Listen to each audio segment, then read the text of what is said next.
નમસ્કાર મિત્રો, સ્વાગત છે તમારું સુરેશની વાતો મોટિવેશન ચેનલમાં.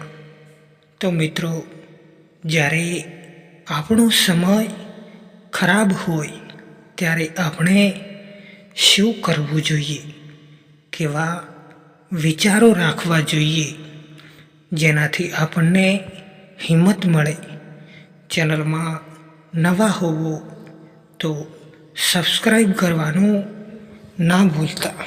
આજના સમયમાં તમે જેટલા સાચા રહીને સંબંધો નિભાવશો, લોકો તમારો એટલો જ વધારે ફાયદો ઉઠાવવા લાગશે.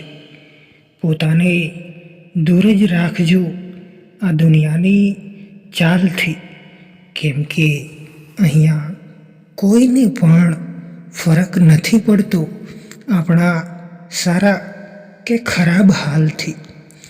જીવનમાં ખોટા લોકોના આવવાનો અફસોસ ક્યારેય પણ ન કરવો જોઈએ, કેમ કે એ ખોટા લોકો જ આપણને સાચી શિખામણ આપીને જાય છે.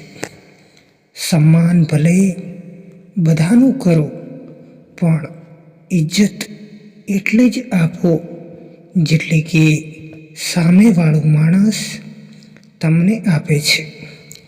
ઘણીવાર તમે કોઈ પણ વસ્તુની કિંમત ત્યાં સુધી નથી સમજી શકતા જ્યાં સુધી એ વસ્તુ તમારાથી દૂર નથી જતી રહેતી. જ્યારે પૈસા આવે છે ત્યારે ઇજ્જત પણ આવે છે, પણ એ યાદ રાખજો કે એ ઇજ્જત તમારી નથી, પૈસાની છે. જે માણસ તમારી લાગણીઓને સમજીને પણ તમને તકલીફ આપે છે એ તમારા પોતાના ક્યારેય પણ નથી હોઈ શકતા. આ કળિયુગ છે સાહેબ. અહીંયા સોગંદ ખાવાવાળા નહીં, પણ દારૂ પીવાવાળા વધારે સાચું બોલતા હોય છે. આ દુનિયામાં માણસ જૂઠું બોલતા ત્યારે શીખ્યો જ્યારે તેને સાચું બોલવાની સજા મળવા લાગી. ભૂલોને તો માફ કરી શકાય છે, પણ જાણી જોઈને તકલીફ આપવાવાળાને ક્યારેય પણ માફ ના કરવા જોઈએ. જિંદગીએ મને એટલું તો શીખવી જ દીધું છે કે કોઈનાથી પણ કોઈ પણ પ્રકારની આશા રાખવી બિલકુલ બેકાર છે. જીવનમાં આપણે કોઈનાથી જેટલો વધારે પ્રેમ કરતા હોઈએ છીએ ને, હંમેશા એ જ માણસ આપણો સૌથી વધારે ફાયદો ઉઠાવી જાય છે, કેમ કે એ માણસ જાણતું હોય છે કે આપણી કમજોરી શું છે. એટલા સમજદાર જરૂર બનો કે ભૂલ કરવાવાળાને માફ કરી શકો, પણ એટલા બેવકૂફ ક્યારેય પણ ન બનશો કે દગો કરવાવાળા પર ફરીવાર વિશ્વાસ કરી બેસો.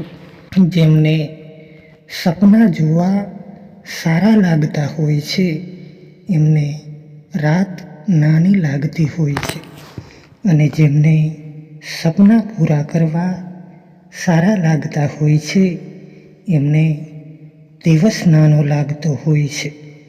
સુંદરતા એમાં નથી હોતી કે આપણે કેવા દેખાઈએ છીએ, પણ સુંદરતા એ હોય છે કે આપણે બીજા લોકોની સાથે કેવો વ્યવહાર કરીએ છીએ. આ કળિયુગ છે સાહેબ. અહીંયા ખરાબ લોકોની સાથે ખરાબ થાય કે ન થાય, પણ સારા લોકોની સાથે ખરાબ જરૂર થાય છે. જેમણે તમને દુઃખ આપ્યું છે, દુઃખ તો એમને પણ જરૂર મળશે. અને યાદ રાખજો, એ બધું જોવાનો મોકો પણ મળશે.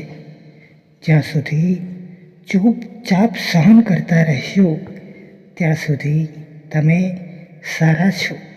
અને જો તમે બોલી ઉઠશો તો તમારાથી ખરાબ કોઈ નથી. દરેક સંબંધોની અલગ અલગ સીમાઓ હોય છે, પણ જ્યાં વાત આત્મસન્માનની હોય ત્યાં દરેક સંબંધ ખતમ કરી દેવો જોઈએ. કિસ્મત અને પોતાનાઓનો કોઈ જ ભરોસો નથી. આ બંને ક્યારેક પણ પલટી શકે છે. આશા રાખવી એ ખરાબ વાત નથી, પણ આપણાથી ભૂલ એ થાય છે કે આપણે ખોટા લોકોથી આશા રાખી બેસીએ છીએ.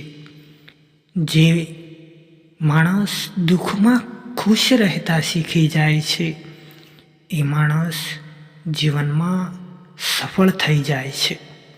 જે દિવસથી તમે કોઈને તમારી આદત બનાવી લો છો એ દિવસથી એ માણસ તમને ક્યારેય પણ બરબાદ કરી શકે છે. કોઈને ફોર્સ ના કરશો કે એ તમને યાદ કરે. થોડાક દિવસ ચૂપ રહીને જુઓ કે એમના જીવનમાં તમારી કેટલી વેલ્યુ છે. જૂઠું સાંભળવાની મજા આપણને ત્યારે જ આવે છે જ્યારે સાચું આપણને પહેલાંથી જ ખબર હોય. આજના જમાનામાં વધારે સારું રહેવું બિલકુલ પણ સારું નથી. આજના જમાનામાં લોકો તમારી કદર ત્યારે જ કરે છે જ્યારે એમને તમારી જરૂર હોય છે. ખુશ રહેતા શીખી જાઓ એની પહેલાં કે ઉદાસ રહેવાની તમારી આદત બની જાય. પાછા વળીને એ જ લોકો આવે છે જે રિસાઈને જાય છે. તૂટીને જવાવાળા ક્યારેય પણ પાછા નથી આવતા. પ્રેમ અને નફરત કહેવામાં તો આ બે શબ્દો ભલે ફાલતુ લાગતા હશે, પણ આ બે શબ્દો માણસને ભગવાન પણ બનાવી શકે છે અને શૈતાન પણ બનાવી શકે છે. સમય બતાવવાવાળા તો ઘણા બધા મળી જશે, પણ સમય પર કામ આવવાવાળા લોકો ઘણા ઓછા મળે છે. તોફાનનું આવવું પણ ઘણું જરૂરી છે જીવનમાં. ત્યારે જ તો ખબર પડે છે કે કોણ હાથ પકડે છે અને કોણ સાથ છોડી જાય છે. તો મિત્રો, વિડીયો પસંદ આવ્યો હોય તો ચેનલને સબસ્ક્રાઈબ કરવાનું ના ભૂલતા.